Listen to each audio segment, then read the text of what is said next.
I'm Emma. And I'm Jack. I'm really happy to see you all here today. This is the place where we learn simple, practical English together. Absolutely. Okay, Emma, can you tell me something honestly? Always, Jack. I love honest conversations. Many English learners are scared of just two very small words. Let me guess. In and at. Small words, big headache. Exactly. People often ask, why is English so confusing? And then they say, I know English, but I don't know this. But today, we will make it easy. Friendly, too. Calm. And fun. Jack, when learners use in and at incorrectly, do people still understand them? Yes, usually they do, so it's not dangerous at all. Exactly. But learners feel uncomfortable sometimes. Yes, they feel unsure and their confidence goes down. That's why we are talking about this today. Not grammar pressure, Emma. Real-life English. Let's start very simple. Where are you right now? I'm at home. Good, but I'm in my room. Aha, that's interesting. Same place, different words. And both are correct. Listeners, don't panic. Let's explain slowly. At is for a point, a location, or a place name. And in is for inside something, inside a space, or inside an area. Emma, can you give an easy example? Sure, I'm at the bus stop. You are not inside the bus stop. No, you're just there. Exactly. Now another example. I'm in the bus. Because you are inside. Exactly. See? Not scary at all. Learners often ask, what about cities, Jack? Good question. I live in New York. Yes, but I'm at the airport in New York. Both together. English loves layers. When learners hear rules, they often freeze. So let's forget rules for a moment. Let's talk about real life. Okay, morning time. I'm listening. I wake up at 7 a.m. Time equals at. I eat breakfast in the morning. Part of the day equals in. See how easy it is when we don't overthink it? Jack, tell me something funny from your learning days. When I was learning, I said I am in the bus stop. You were inside the bus stop? Maybe under it? Mistakes are normal. They help us remember and make learning fun. Emma, why do small words feel so big to learners?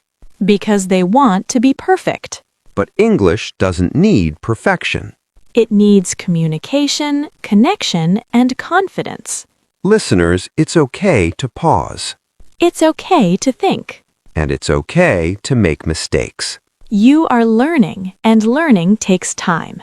Emma, how do you feel now? Relaxed. Me too. In and at don't feel scary anymore. They feel friendly, like little helpers guiding us. They help us explain life clearly. English is part of life, not an exam. And life is messy. So English can be messy too, and that makes me happy. Me too, Emma. You know what I'm thinking now? What? In and at are like directions for the listener. Yes, they help people see the place. Without them, English feels blurry. Exactly. Emma, let's talk about places people go every day. Good idea. School. I'm at school. That means the location. But I'm in the classroom, inside the space. Perfect. Next, the office. I'm at work, a general place. I'm in a meeting, inside an activity. Ooh, that's important. Yes, in is not only for places, it's also for situations. Like, I'm in trouble. We all know that one. or I'm in love. That sounds nicer. So in feels deeper, inside life. What about events? Good question. I'm at a party because it's an event. But I'm in the party room. now it's a physical space. Listeners, don't worry if this feels slow. Slow is actually good. Slow learning stays longer in your mind. Fast learning disappears fast. Emma, let's talk about addresses. Ah, very useful. I live at 21 Green Street. That's a specific point. I live in London. A bigger area. I live in England. Even bigger than that. English likes thinking in sizes, Big to small. or small to big. Jack, beginners often say, I'm at my room. Yes, and we gently correct it to, I'm in my room. But even if they say it wrong, we still understand. That's the important part. Communication comes first. Grammar comes later. Emma, tell me about your day using in and at. Okay, I woke up at 7 a.m. Good. I stayed in bed for 5 minutes. Very relatable. I was at home all morning. Nice.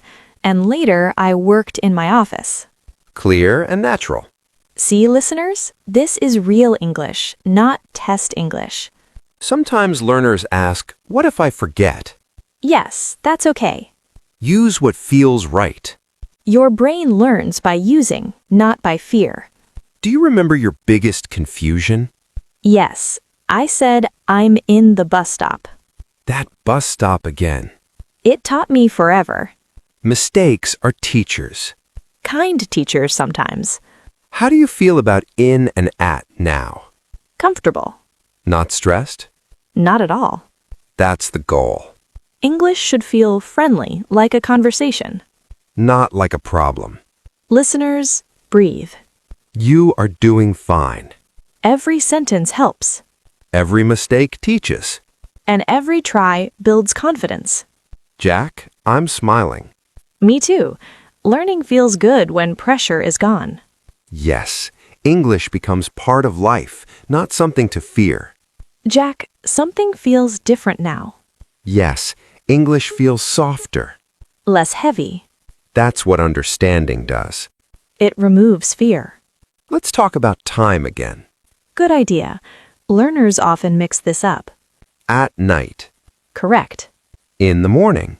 Also correct. At 5 o'clock. Exact time. In 2025. Long time. Small point. Big space. That kind of thinking really helps. Emma, what about feelings? Ah, very important. You are inside your emotions. That's beautiful. Let's do a funny example. Okay, I'm at my phone all day. Very modern English. But we usually say I'm on my phone. English loves to surprise us. Yes, but today we stay with in and at. Jack, tell me a short story. Okay, I was at the cafe. Nice. I sat in a corner. I can see it. I was in a hurry, Emotion again. but I felt safe at that place. That sounds real because it is. Notice something, listeners. Small words can carry big meaning. Yes, in and at show location, time, and even emotion. They help listeners picture what you mean. Without them, English would feel blurry. Exactly. That's why practice matters. Every day, try to notice these little words. They are small helpers for your English. And they make learning easier, calmer, and more fun. What? The story feels clear because in and at guide us, like signs on a road. Jack, beginners often think I must be perfect. But perfection blocks speech. Yes, comfort creates confidence. Confidence creates fluency. How do you practice, Jack? I talk to myself. Really? Yes, I say, I'm in the kitchen. I'm at the sink. That's smart. Daily life is the best teacher. English lives in daily moments, not only in books. I feel learners relaxing now. Me too. They are not afraid anymore. They're just learning. That's the right feeling. Any last thought before we continue? Yes. Tell me. If you forget in or at, keep speaking. Meaning matters more, always. English listens to effort, not perfection. I like that. Me too. I think this is the moment learners usually feel something change. Yes, not perfect English, but comfortable English. That feeling when your chest relaxes and you stop translating in your head. You just speak, even if it's simple. Do you remember the first time English felt normal to you? I do. What happened? I stopped worrying about small words like in and at. Exactly. That's such an important moment because confidence doesn't come from rules. It comes from use. Use again and again. Emma, what about learners? Learners often ask, what if people judge me? Yes, But most people don't judge. they listen. And they appreciate effort. English is a bridge, not a wall. When you say, I'm at work, people understand. When you say, I'm in my office, they see you. That's communication. That's success, not perfection. I want learners to remember one thing today. What is it? Small words don't control you. You control them. They are tools, friendly tools, helping you explain your life, Your morning, your work, your feelings. your dreams. I feel proud of our listeners. Me too. They are practicing, learning, and slowly gaining confidence. Every small effort counts. Every sentence spoken is a victory, Mistakes are just steps on the path. and each step makes English feel easier and friendlier. Remember, in and at are not obstacles. They are helpers, showing the listener where, when, and how. Yes, and when learners understand that, English becomes natural. That's right. Natural, relaxed, and ready for life. Listeners, keep practicing, stay patient, and enjoy every word. You're doing wonderfully. Keep going. Thank you for being here today. And remember, small words are your friends, In and at are here to guide you. not to scare you. English is alive, just like your daily life. And every day you use it, it becomes a little easier. That's our goal. Comfortable English, not perfect English. Exactly. And that's a reason to smile. Me too. Keep practicing, listeners. You are doing great. Because learning a language takes courage And patience. and kindness to yourself.